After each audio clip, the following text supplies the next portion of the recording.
Remember, a Hallmark card when you carry enough to send the very best.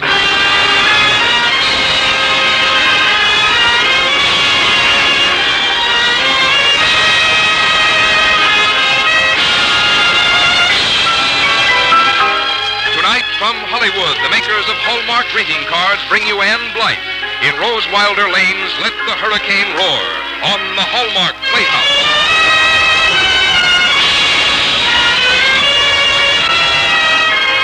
Each week, Hallmark will bring you Hollywood's greatest stars in outstanding stories chosen by one of the world's best-known authors, the distinguished novelist, Mr. James Hilton.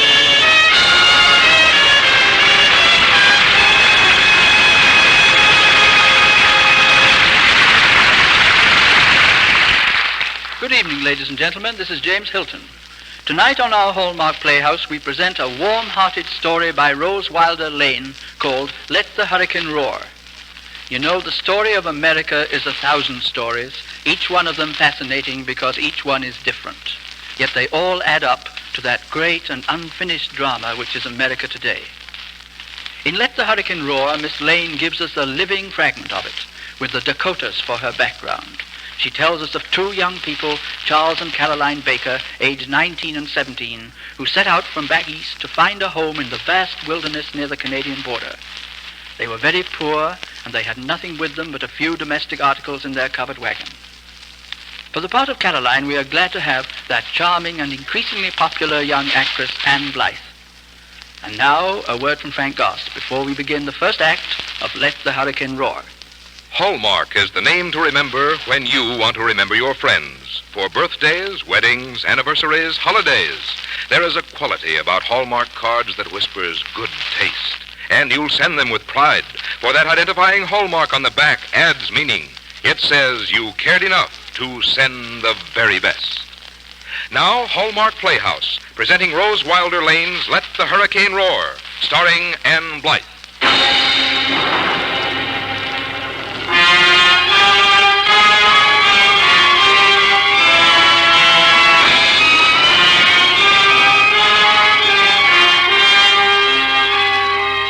Winter had come to North Dakota when Charles and Caroline arrived to claim their land. Overhead, a cloud rose from the northwest. It hung across the sky for a time with an ominous, feathery undercloud. Then, like a solid white wall, the blizzard advanced, and the wind began to howl. We're home. We found a home. Do you hear me? Look, a hurricane cellar already built for us. What luck, what luck. Oh, darling, darling. Why do we have such good fortune? Tell me. Oh, Charles, this lovely place, the land, the creek, the plum trees, all this is ours. Oh, no, not so fast. If we live here and work the land, in 5 years the government will give us title. Oh, but we will. We will. Nothing can stop us. Nothing. And the earth's just crying for wheat. Golden wheat. Golden wheat. Oh, that's nice. Nice. Darling, do you know what wheat will be worth out here? At least $1 a bushel. 50 acres. Why, we'll make at least $2,000 our first year. $2,000? Why, you only made $200 the whole year you worked for the railroad. I'll never have to work for them again. Never. I'll never work for anyone but myself again. Do you doubt me? Not even for a second. But $2,000? Oh, that's only the beginning.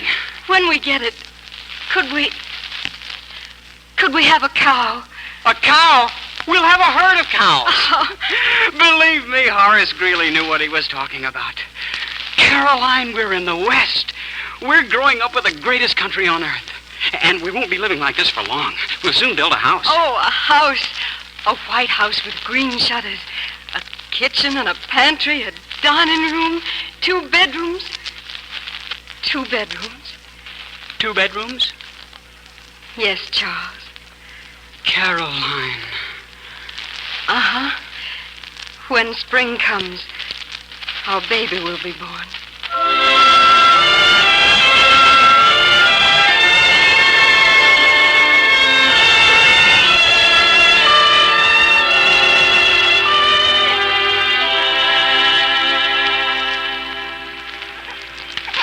It's so beautiful, the baby, Caroline. so beautiful like the spring day. He is a handsome boy, isn't he, Mrs. Spencer? Yeah. I'm so proud of him. Yeah, you have so much. So much. But now you and Mr. Spencer are here, only a half mile away from us. It won't be so lonesome anymore. I'm so happy. Caroline, it's good to see the land is treating you fine. You have such good crop in the new house you will have. It's good. It will be the same with you and Mr. Spencer, I know. We do not have to wait like you and Charles. We came too late to plant it, yeah. Yeah, we have the bees, the honey bees. Oh, your man has come from town. I will leave now. But soon you will come to visit. Yeah, it's so lonesome. Very soon, I promise. Caroline. Oh, Charles, my darling. Mrs. Spencer's such a fine woman. I feel embarrassed that we have so much and they so little. I want to share all our good fortune with them. Oh, of course we'll share, you silly goose. Look in the back of the wagon, Caroline. Charles, all those boxes and the lumber. And a brand new mowing machine. Oh, Charles, you went into debt. Why not? We're good for it, aren't we? We'll be harvesting wheat this summer. You've got real glass for the windows. And a doll for the baby. Oh, he'll love it. He'll love it. And this is for you. Charles, I've never seen anything so beautiful. Lovely brown silk. For a lovely lady who'll wear it well. Oh, thank the Lord I'm going to be able to take care of you and the baby the way I ought to. I've never doubted it.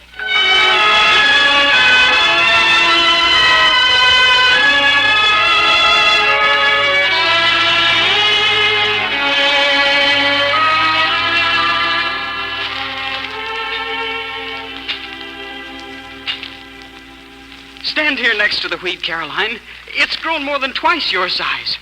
Look out as far as you can see. Oh, what a sight. 2 more weeks and we'll cut it down. We're rich, Charles. We're rich. I'm so happy that even this awful summer heat doesn't bother me. Charles, up in the sky, that cloud coming from the northwest. It's passing over the sun. Who cares? Just look at the wheat. I've never seen anything like this cloud before. It's not dark like a thunderhead or the terrible green sky of a cyclone. Why, it's beautiful. Soft as moonbeams. That's funny. And it's racing with the speed of the wind. What is it? I don't know. I don't know. Caroline, Charles, the wheat. What are you trying to say, Mrs. Spencer? The wheat. Good God Almighty. Oh, Charles. Grasshoppers. They're dropping by the thousands. The wheat. We've got to save the wheat. They'll eat every grain of it. Fill the tub, soaked blankets. Fire. Maybe fire will save it. We'll pile the wild grass around the wheat. Maybe they'll avoid the flames.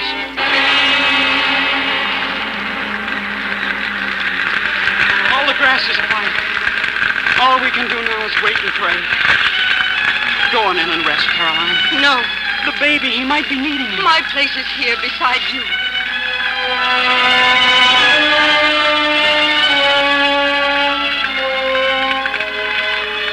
You can't keep this up, Caroline. You've been at it for 24 hours now. Please. I'm not a baby. Caroline, the grasshoppers, they've broken through. Oh, it's no use. It's no use. They'll eat all the wheat. They'll eat all the wheat.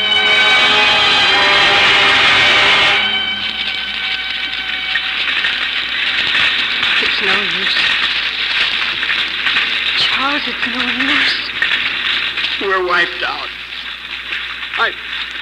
I can't. The wheat's gone. Every spear. Why don't you say something? I guess if there isn't any wheat, we'll get along without it. We've got along without it so far. How can you stand there and say that? How can you be Because our life has only begun. Begun? Do you know how much money I owe? There's only one thing left for me to do. They're building the railroad about 50 miles from here. I'm going to work there. If I can get a job. No. I've got to. So that we'll have money for food and seed. I'll be back in a few days. It's all wrong. All wrong. We don't deserve this suffering. We've trusted and we've been betrayed. Oh, it isn't fair. It isn't fair.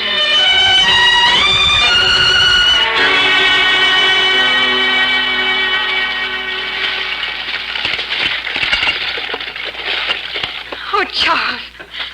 Charles, I'm so glad you're home. Carolina, I can't get a job. There isn't a job in the whole country. Well, you're here. Everybody's looking for work. Half the folks at the town site are quitting, getting out. They've stopped building. They're shutting up the stores.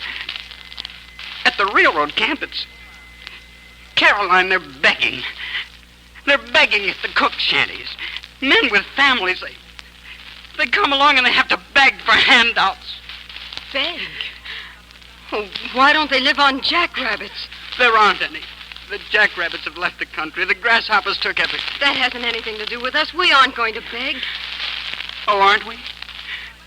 I'll let you and the baby starve, will I? No, Charles. It can never be that bad. There's hay for the horses and we have potatoes. And this winter you can hunt. Stay here, you mean? We would have to have flour and meat. I can't even hunt. I haven't the powder and the shot. And my credit's no good. We'll get along. We always have. We love each other. That isn't enough. We've got to give up the homestead and get out. If we can. Maybe I can get work. If we get far enough east.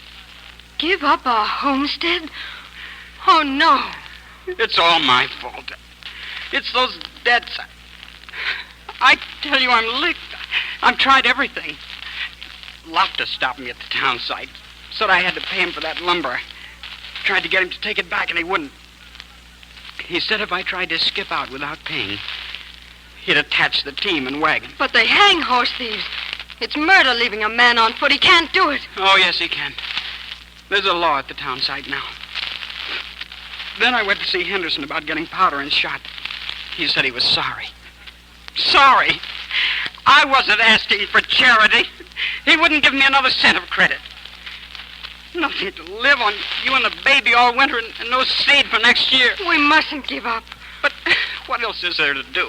Only a defeated man travels east, homeless with a wife and baby. All the way, Charles, you'd know. And every man you'd meet would know that you hadn't been strong enough for the West.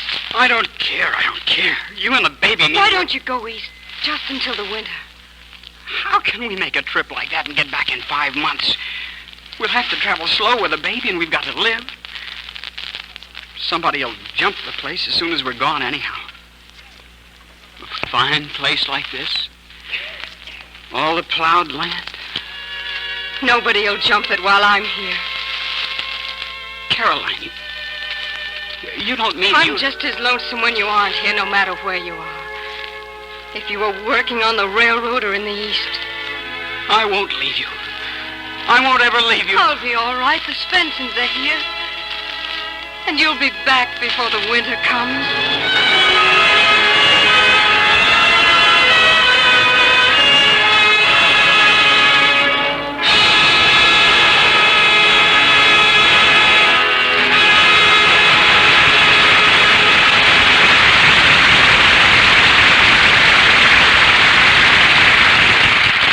In just a moment, we'll return to the second act of Let the Hurricane Roar, starring Ann Blythe. Frank, what was that you started to tell me about Life magazine before the show? Oh, I asked if you'd seen that picture of the remarkable little lady in this week's Life. It's a picture of Grandma Moses, who was 76 years old when she first started to paint pictures. She lived on a farm, and she painted what she saw from her window. Snow-covered hills, families arriving in their sleighs at a little country church. Simple, everyday scenes. Many of her paintings today hang in the leading art galleries of the nation. For Grandma Moses has the genius to make us see that everyday life is rich and wonderful. And in this week's Life magazine, you can see Grandma Moses at work on paintings for Hallmark Christmas cards. Grandma Moses has painted especially and exclusively for Hallmark cards. You'll find these cards and other beautiful Christmas cards by foremost Hallmark gallery artists illustrated in this week's Life and on display at leading stores. So go to the friendly store that features Hallmark cards and ask to see Hallmark Grandma Moses cards. The hallmark on the back will tell your friends you cared enough to send the very best. Now, here is James Hilton with the second act of Let the Hurricane Roar, starring Ann Blythe.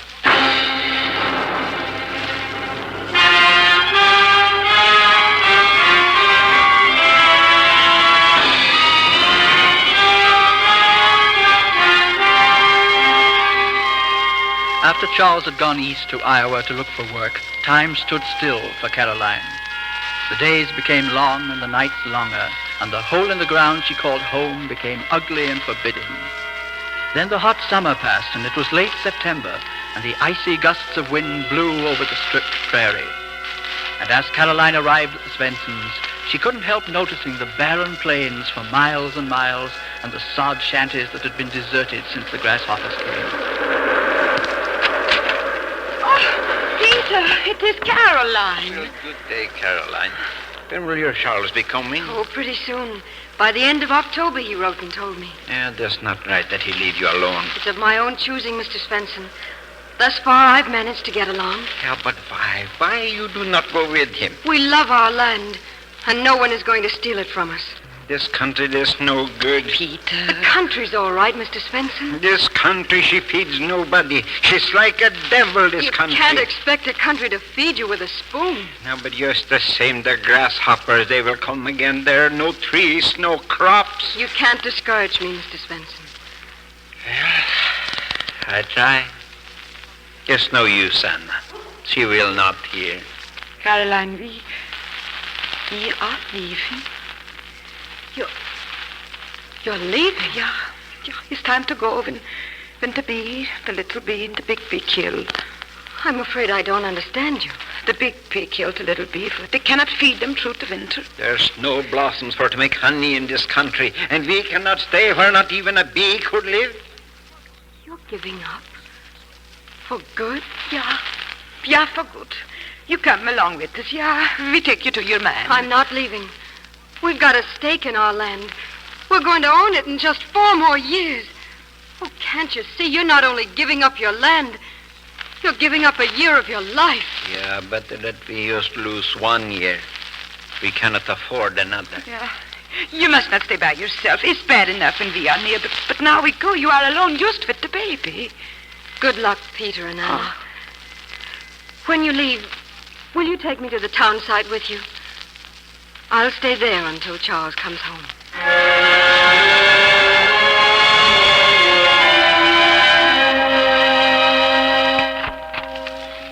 Mrs. Henderson. Yes? I thought you might know where my baby and I could stay if I could work. Well, goodness knows a little board money'd help out, but you see how it is. Just the 1 bedroom for the 6 of us.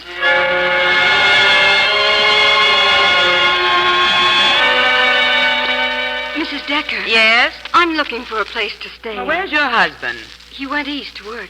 He's coming back by the end of October. Could you pay $4 a week? Oh, I couldn't. I'd like to work. Well, you'd be eating for 2 and everything's high. Can't expect to be warm for nothing.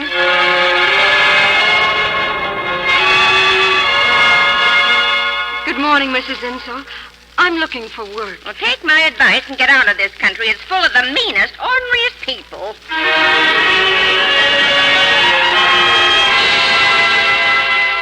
Please, Sheriff. Don't you know anyone who can help me? Oh, wish you did, but it don't. Letter here for you. A letter? From Charles? Well, I don't know. I don't read other folks' mail. Thank you. Well, why don't you read it?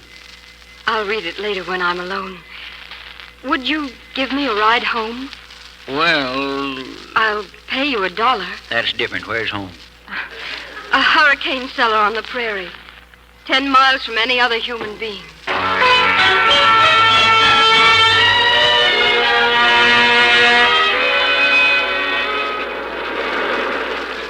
My dear Charles, I've read and reread your letter. Oh, I have faith that your broken leg will soon mend. And please don't worry about your not being able to come home in October. I don't know why I write you, my love, for there is no way for me to leave the shelter to mail my letters to you. But I must write all the same to tell you that time has become meaningless, and always there's the ache of incompleteness without you. Winter has closed in, blizzard following blizzard. Oh, Charles, darling, I try so hard to be gay, but I'm frightened and afraid.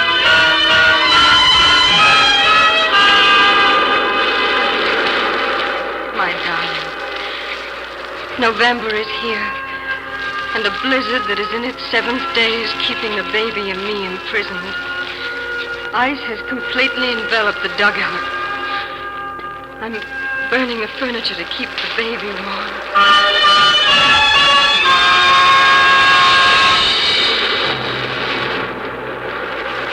It is now December. We are rationing food. What little we have left will soon be gone, and then... But there must be a providence, dear Charles. For outside I see a herd of cattle, frozen stiff, but alive. I shall kill one for food and bring a cow to our barn.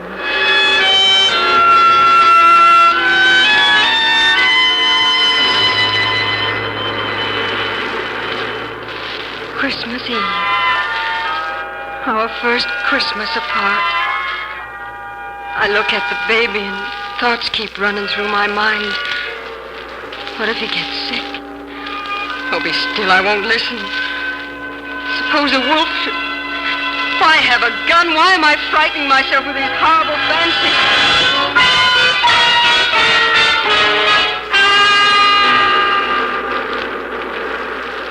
January.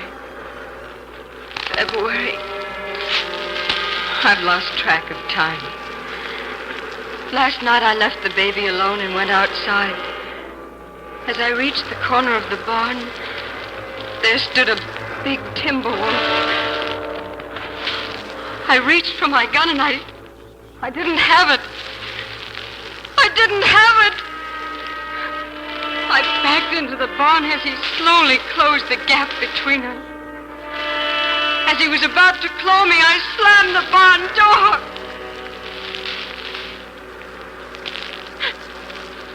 As dawn broke, I looked out at the dugout where the baby was alone.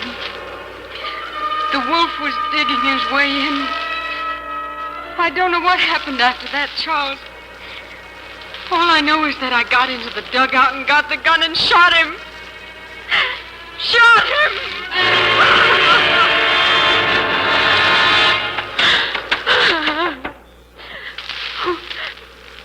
Who's there? Please. No. Oh, I'm just imagining. No one could get here. No one would come in this blizzard. Caroline.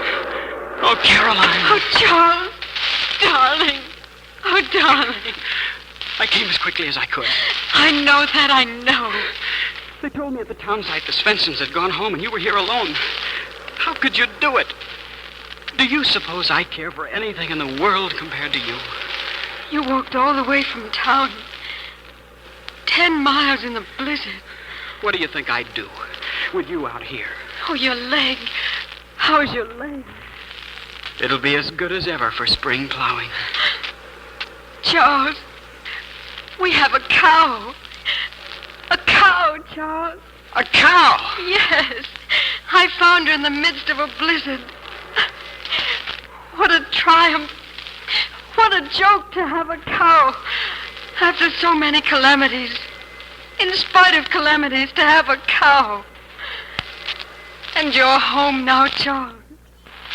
You're home. The baby. Where's the baby? He's sleeping. But wait till you see how big he's grown. After all he's been through, what you've been through, I'll make it up to you and him. I'll work harder than I ever worked before. Caroline, I have $40. $40. We'll be able to buy seed to plant our wheat field again. Nothing will stop us now. Nothing. Look at the baby's face. Can't you see our future? The big white house with the green shutters and the acres of wheat fields, the fast-driving teams and swift buggies. Oh, if he remembers it all, this life in the dugout, he'll only think of it as a brief moment to more prosperous and happy times.